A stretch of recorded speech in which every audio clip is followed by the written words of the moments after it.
অবশ্যই বন্ধুরা দেখতে পাচ্ছ এসে গিয়েছি কুমলিতে মিস্ত্রিভাবে একা দুজন লেবার।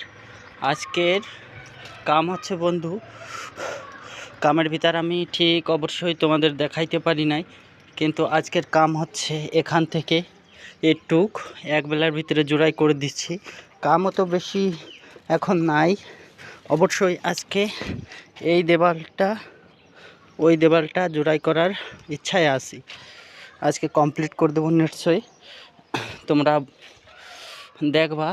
সবই তো হয়ে গিয়েছে, আজকে কমপ্লিট করলি সেন্টারিং বাগারা করে এটাই স্ল্যাব পকাইতে হবে। তোমরা বনে থাকো বন্ধু আমার সাথে। দেখতে পাচ্ছ অবশ্যই ওটা হয়ে গেছে, দেখা যাচ্ছে তো ওটাও সেন্টারিং বাগারা হয়ে গেছে, ওটাও রড বাঁধা হবে, রিং মারা হচ্ছে। দেখো তোমরা বনে থাকো, লাস্ট অবধি দেখাবো আজকে কমপ্লিট করার।